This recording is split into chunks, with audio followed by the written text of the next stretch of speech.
Hey everybody, I'm Leon Thomas. You're here for another episode of Real Thoughts and Conversation. This is the show where we talk about sometimes things that are controversial, things that are on individuals' minds, and they come here to talk about it, and we allow folks to share their thoughts.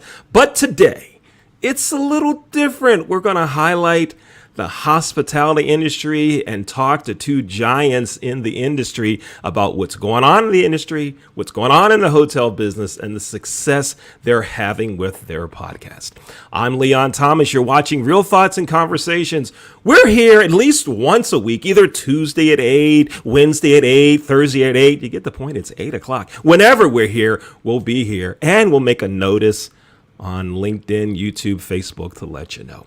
Let's bring our guest in for today. I'd like to welcome Nikki Wade and Robin Moncrief. Nikki, how you doing?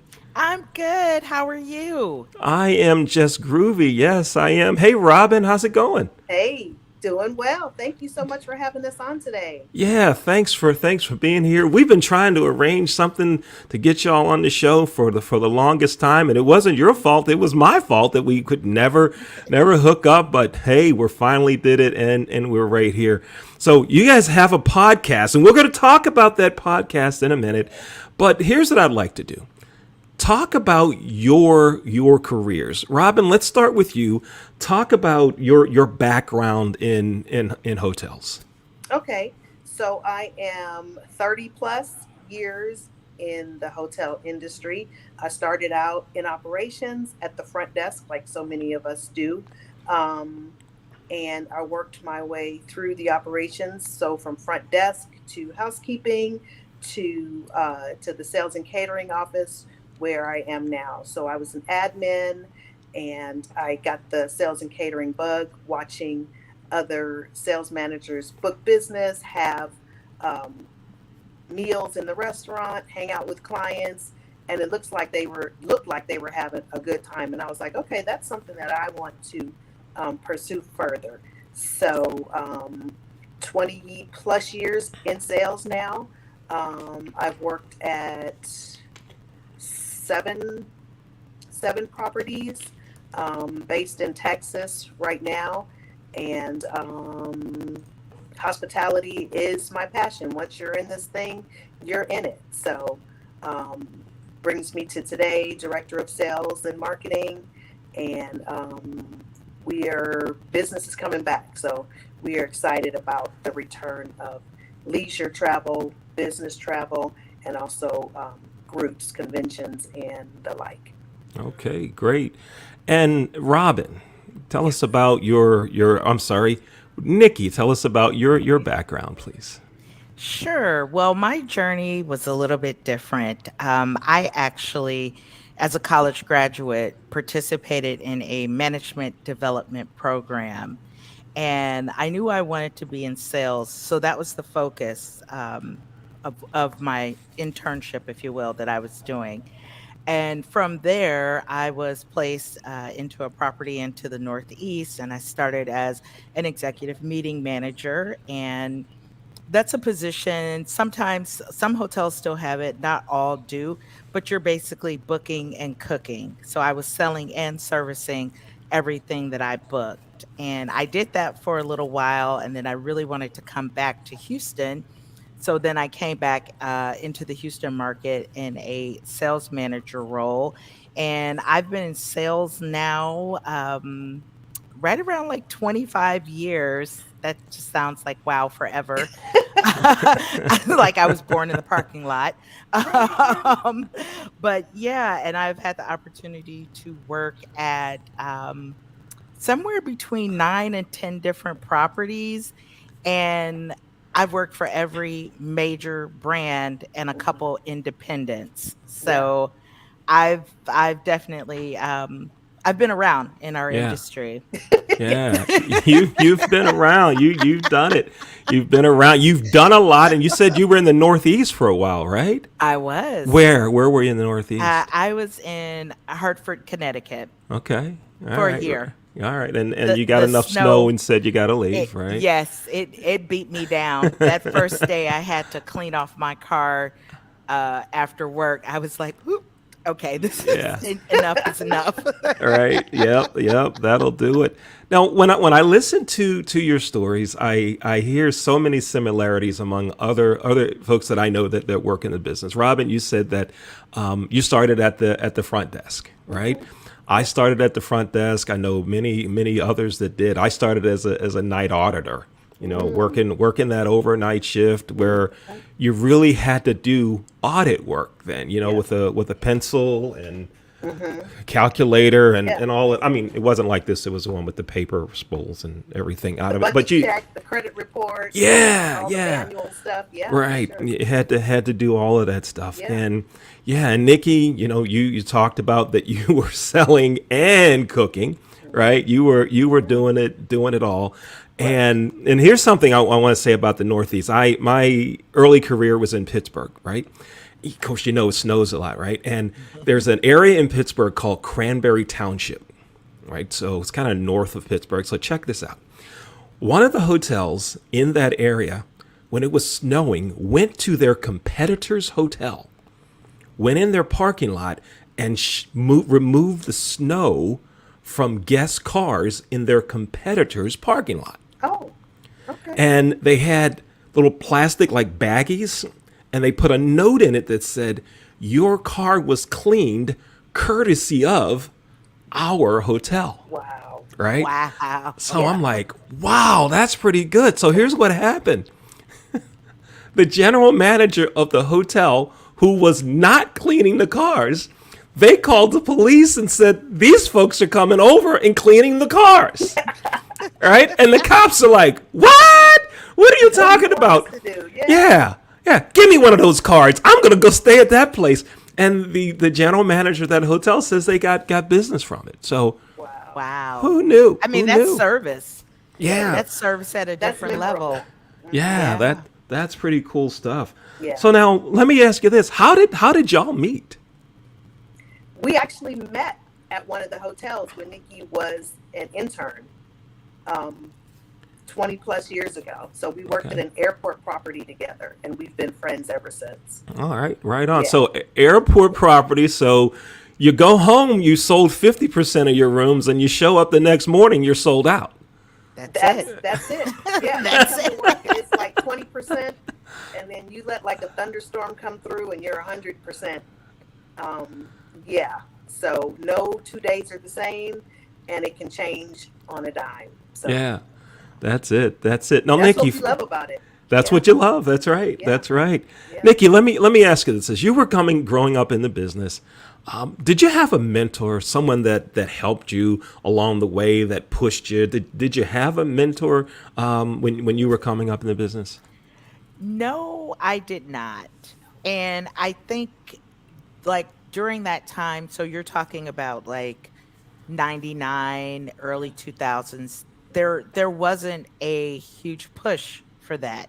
Like there were definitely individuals that I looked to, for guidance and direction, but there wasn't anyone saying, let's sit down and talk about, let's outline your career. Yeah.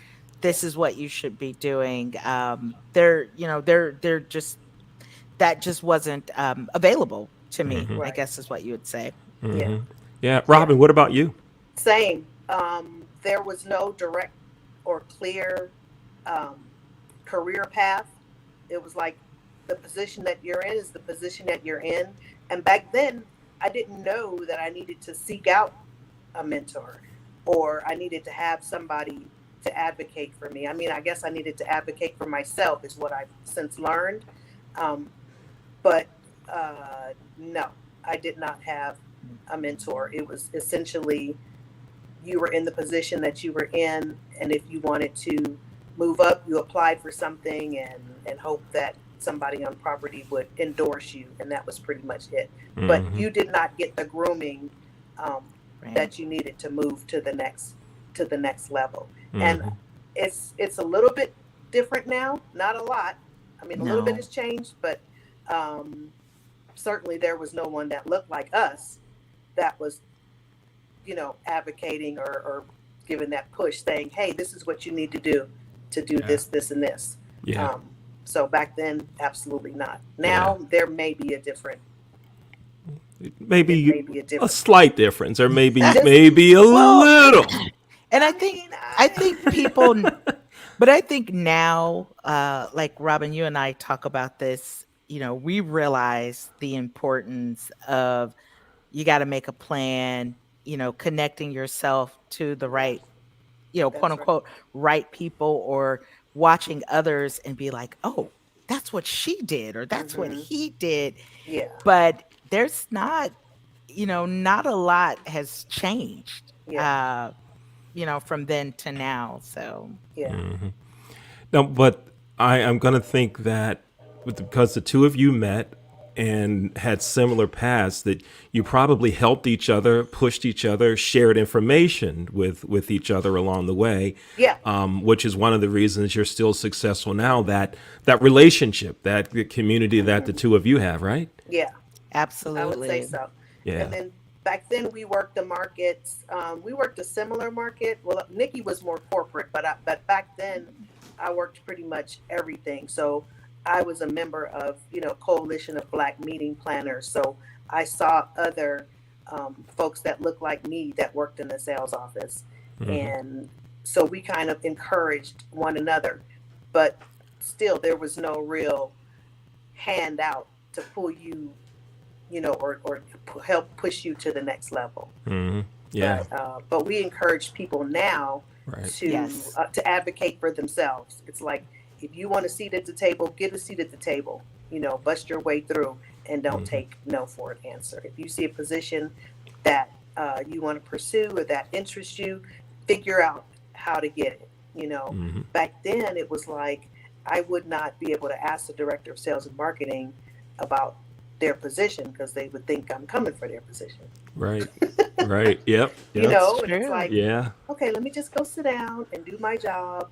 I'm happy to be in the sales office. I'm the only one here. And let me just sit down and shut up. But Yeah.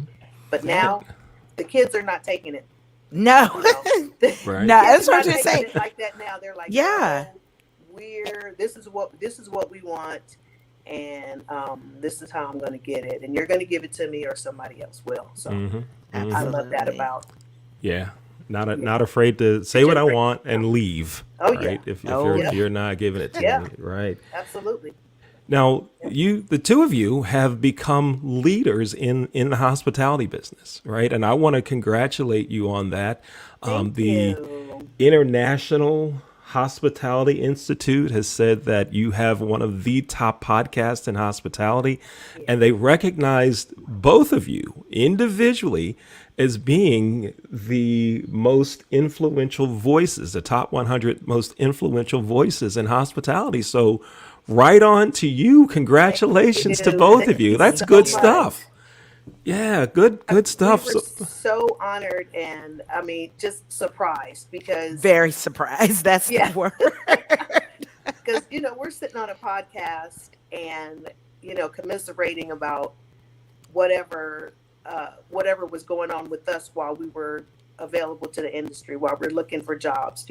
We're talking to recruiters and thinking, okay, let's have this conversation. Somebody else could probably benefit from from this information. So we talked to recruiters about LinkedIn, and we talked to general managers and directors of sales, and we just talk to people trying to figure out um, how we can help as the industry comes back, as the travelers come back. How can we best help with the customer service and that sort of thing? So being recognized by the International Hospitality Institute was a huge deal, because they're like the global advocacy group for hospitality, promoting it is an industry, and they came up with the code of ethics relative to how employers should treat the employees, how the employees should treat the guests, and so on and so forth. So to be recognized by an international organization like that is very, very humbling, and we're just so grateful.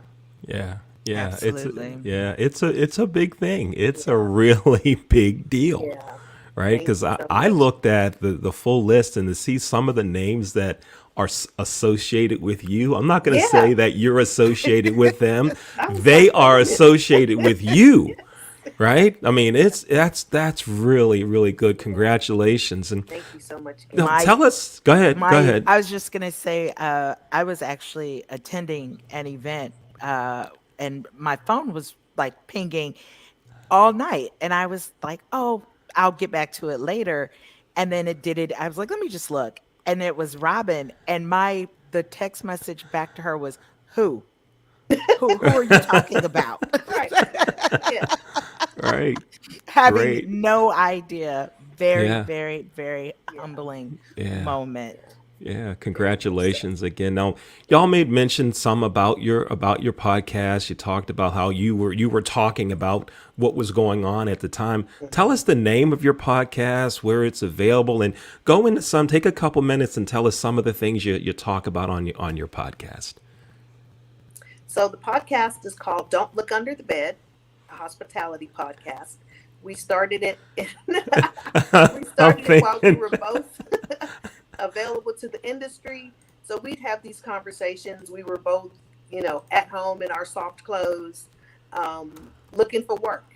And so I called Nikki and I'm like, okay, I filled out this many applications and I've not heard back from anybody. She said, okay, I did this same thing. And so, after a couple weeks, we were like, okay, nobody's calling us back. Clearly, we're doing something wrong.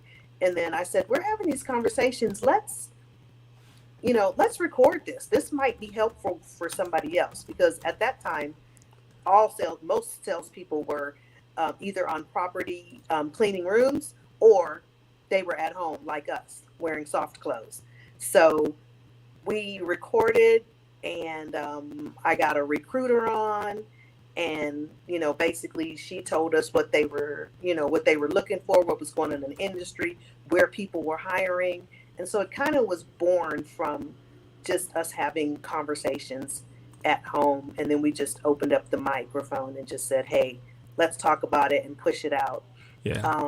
The podcast is available on all streaming platforms, Apple, Google, wherever you listen to podcasts, you can find Don't Look Under the Bed. I like it. I like it. Yeah. I like it. And so Nikki, who initiated the idea? Was it you? Was it Robin? Or do you both just happen to send a simultaneous text that said, "Let's do a podcast"? How did this happen? No, I give all credit to Robin. It Oh. was totally her brainchild, and I was like, "Well, who wants to listen to us? What what are we going to talk about?" And it was literally we'd have these conversations. Oh, remember when this happened, or remember when that happened, and we both worked the sports market. And so, we would be commiserating about some of the teams that we had worked with. And, we just recorded it. And then Hmm. people were listening. And then the feedback was coming in. And um, it just took off. And I Yeah. mean, I think one of the biggest takeaways is you don't even realize what you know until Hmm. you're in that situation. Yeah. And that's something that I quickly learned. I was like, "Ooh, I know a lot about this industry." Hmm. Hmm. Uh-huh. Yeah. Yeah. So that was pretty cool. Good. Yeah. So That's we've really talked good. about everything from um, lost and found, like whose responsibility is it when a guest leaves their items in the room, to having on Dr. Jeffrey Obermeji with the International Hospitality Institute, Dr. Peter Ritchie, who had the hospitality certification during the pandemic and offered it for free. So we've had so many amazing guests on the show, um, and we're just promoting the business that we've dedicated our careers to. So we just wanted to keep it alive and just keep the conversation going and just talk to any and everybody who was doing um, something positive in the hospitality space, because everybody Hmm. was so jaded and discouraged. Yeah. Yeah. The way but the way we were all let go. Yeah. Yeah. Yeah. I like it. So. You're watching Real Thoughts and Conversation. I'm Leon Thomas here with the host of Don't Look Under the Bed podcast with Nikki Wade and Robin Moncrief. Ladies, we're going to take a quick break. And when we come back, I want to get your thoughts on how the hotel industry is doing now. And then let's talk some about Black ownership. And let's close out going into another conversation about mentoring. So in case there's some young folks watching this show, or some of those others that are working the front desk now and they want to move on and have a great career like you have, they'll get some advice from us. I'm Leon Thomas. You're here watching Real Thoughts and Conversations. Now, what we're going to play now is some examples of folks that work with the Leon Thomas Group team.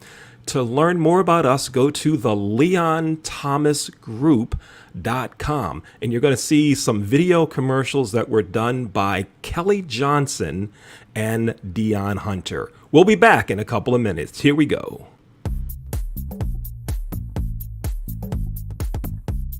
Renting is everything. It's style at your doorstep, off the runway and into your closet. It's every trend you've been dying to try and every designer you've yet to discover. It's wearing it your way every time and making it count everywhere you go. It's never worrying about what to wear because something new is always coming your way. That's why renting is everything. New styles, top designers, all for a flat monthly fee. Start your subscription at renttherunway.com.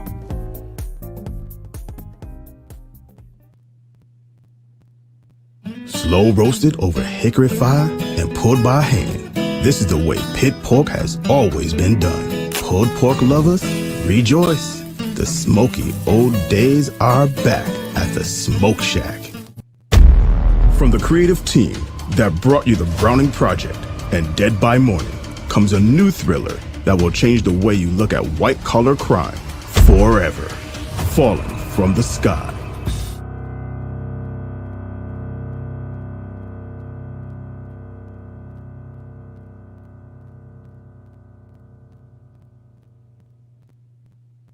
Water.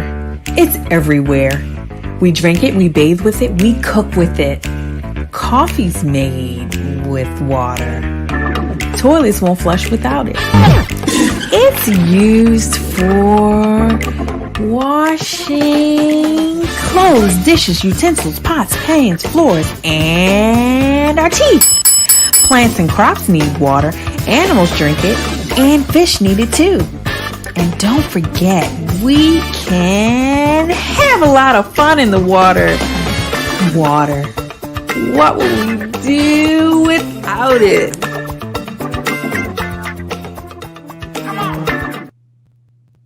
Welcome back to Real Thoughts and Conversations. Again, those pieces were done by Kelly Johnson and Dion Hunter. They're a part of the team at the Leon Thomas Group. We produce podcasts. We produce shows just like this one. If you have an idea for a show, contact me directly.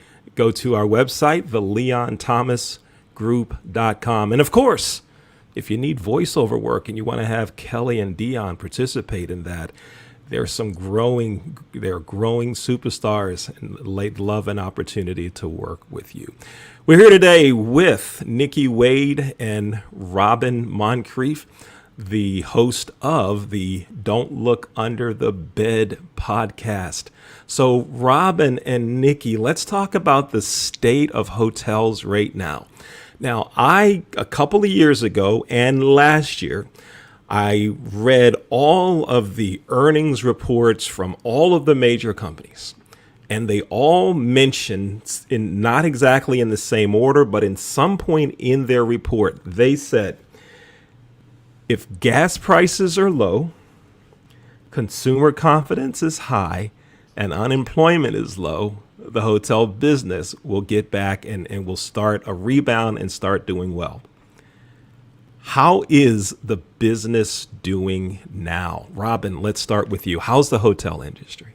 I would say I can only speak for my market. We're in Texas, so we're oil, gas, petroleum, and energy. So it's not quite back as yet.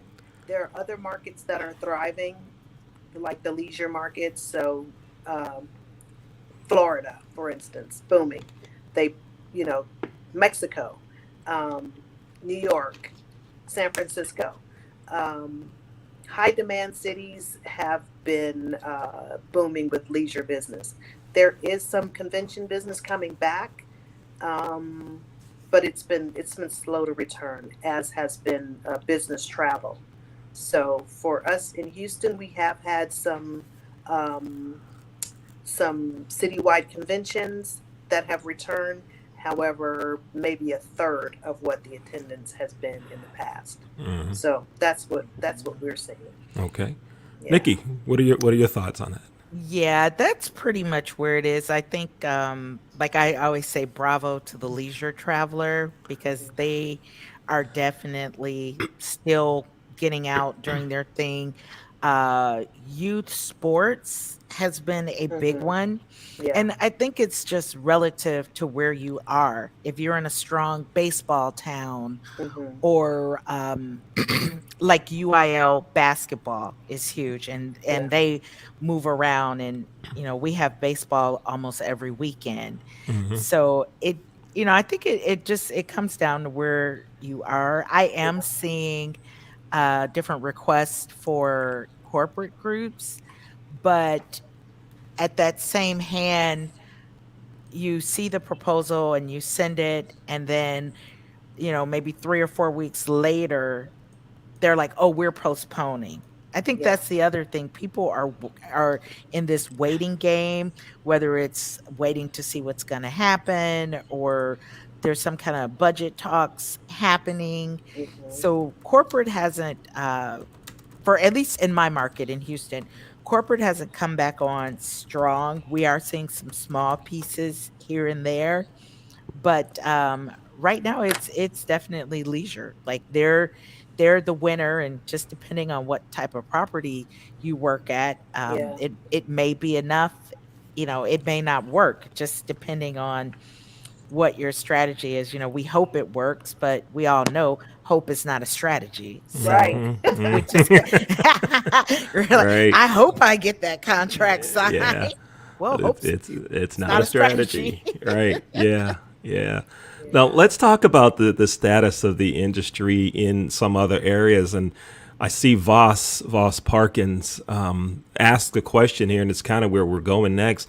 Why aren't there more black hotel owners? And recently, I know that Wyndham Hotels announced a new program called Bold. I'm not sure what that acronym stands for, but Yeah. they announced it as a way of reaching out to more blacks that are financially capable of Mm-hmm. owning hotels. I think Choice Yeah. Hotels has had several folks that are working in sales to do that, and I would Mm-hmm. imagine other companies are as well.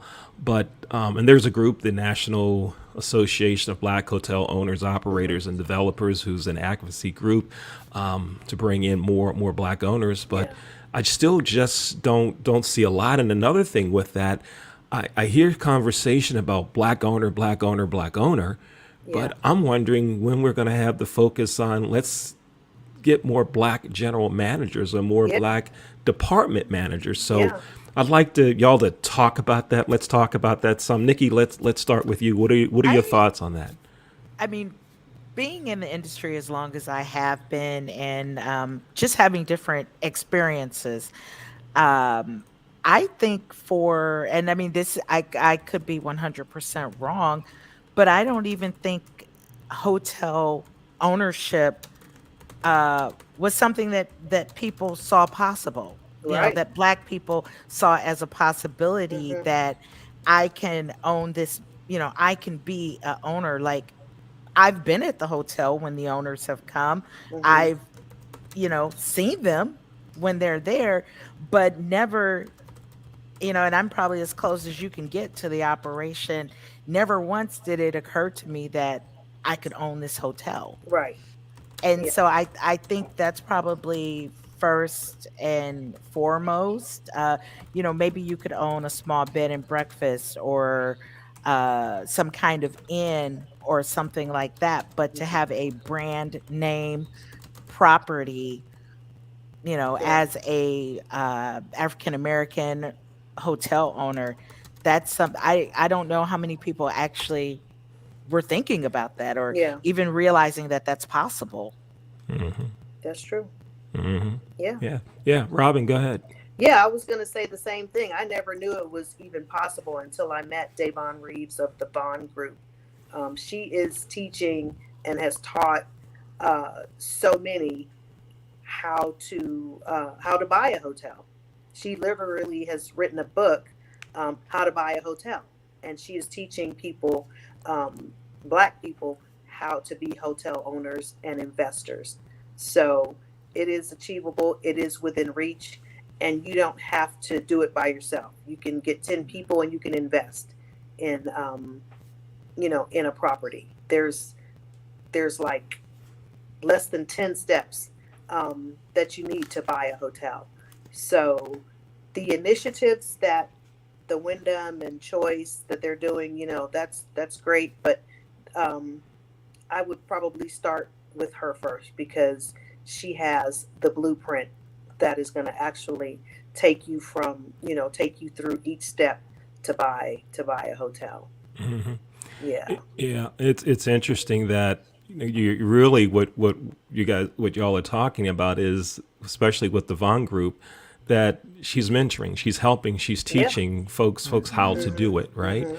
And that's what one of the conversation pieces we had earlier was the importance of mentoring. I asked you if you had a mentor, and it really wasn't. But now, at least there's at least one person that someone can reach out to say, Yeah. "Show me how, show us how Mhm. to get it done." And I hope that that's successful, and other things that are happening, that these things go on. We have another question or comment here.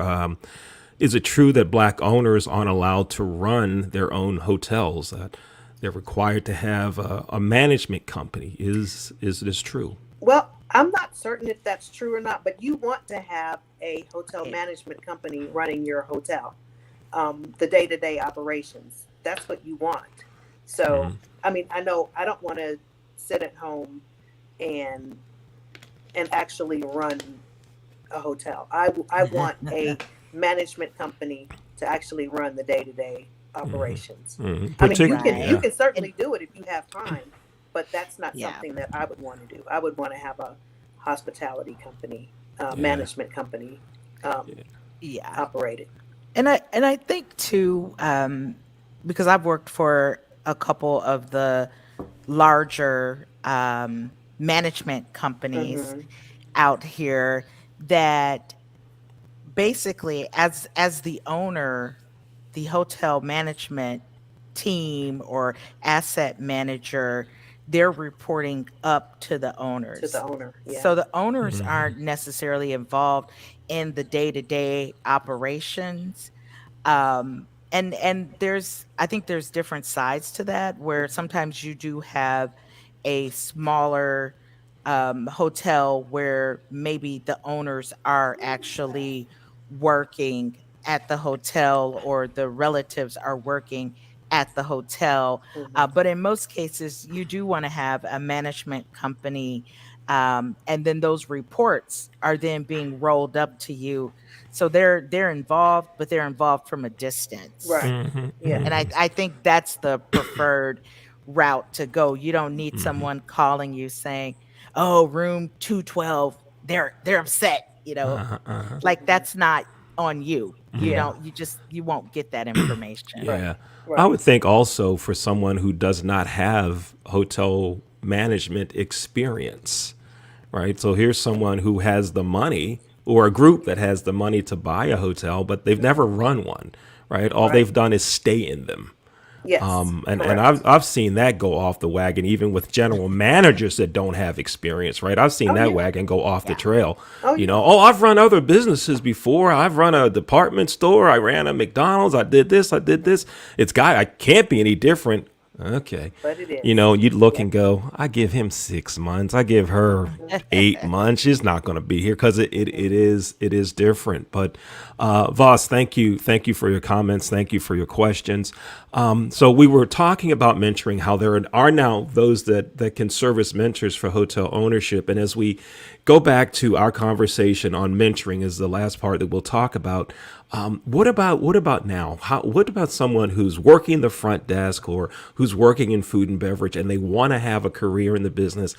How do they seek out a mentor? What should they look for, and how do they ask that person? Would they help them along to help them grow that career? Robin, let's start with you on this one. I would say you have to express interest. So I always, when there's somebody that that comes on, I'll check them out, and I'll watch them and just see what do they have, because I'm looking to uh, mentor people. I want people to go as far as they want to go. I want to show them what the path is. So I'll seek somebody out, and then I'll see if somebody seeks me out. Um, just to see, because like Nikki will say, if you're in hospitality, you're in this thing. Some people, it's a job, and they're just filling the time. And some people really have the hospitality, and they're really at the front desk, and they're shining. So um, typically, the agenda is when they're onboarding, is that they will take a day or a few hours with each department, and you can kind of find out, or they can find out where they want to be. What does it look like for them? So it's a matter of them wanting to, um, figure out where they want to be. So like I used to work with a young man at the front desk. He was in the hospitality school at University of Houston, and he was like, I think I want to do something in finance and accounting, because he liked to work with numbers. So just based on his education, he knew that that's where he wanted to go. Some people want to be in culinary. So it just depends. But others, they'll come around and they'll see you, and they might ask questions. They might have, so what do you do in sales? What goes on? So those people, I'll watch them and just see, what it is that they're doing, and how much interest they have in me and what I do. But Hmm. I'm always available to mentor people, because there was nobody that looked like me. Hmm. And so I want to be an example, and represent the sales office to say, hey, there Yeah. are, Yeah. some of us that, Hmm. yeah, Absolutely. yeah. Nikki, go ahead. Absolutely. Pretty much everything that Robin has said. I definitely let new colleagues know, or younger colleagues Hmm. know, that I'm available if you have questions. And, Yeah. uh, there's a lot of misconceptions when it comes to sales. Hmm. So often it's just that conversation to explain to someone what we do, because everybody thinks they know what sales does until they actually talk to you and have an Hmm. understanding. Hmm. So when I'll never forget, I was in a training class with a lady from housekeeping, and she was my partner. So I was talking to her, we were back and forth with each other, and I really got to know her, and she told me she really wanted to be at the front desk, and we started talking about it, and then, I was she ended up making it to the front desk, and she became a supervisor,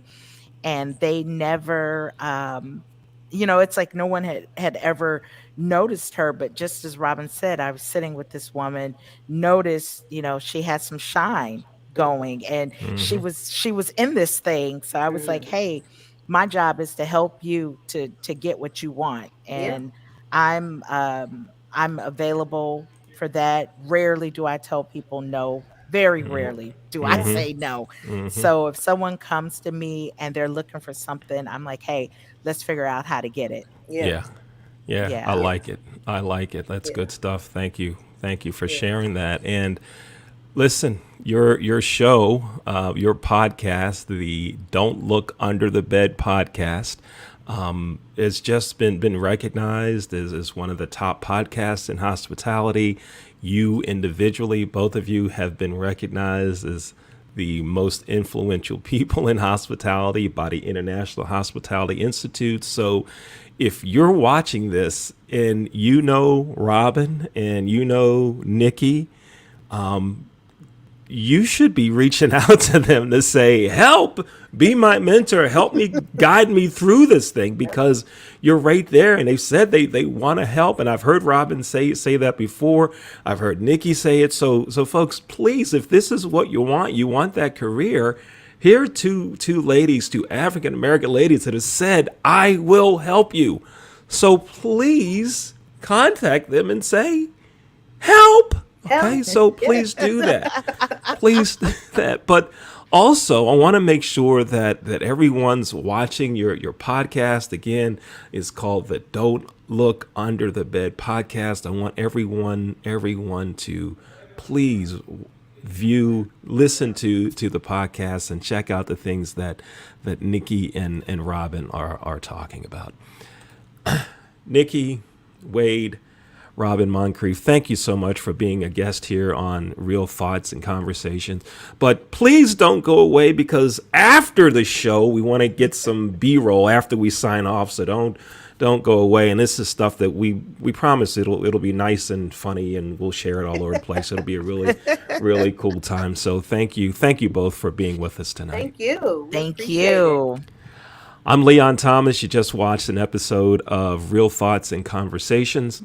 If you would like to be a guest on our show, or if you'd like us to produce your webcast, reach out to me by going to the leonthomasgroup.com.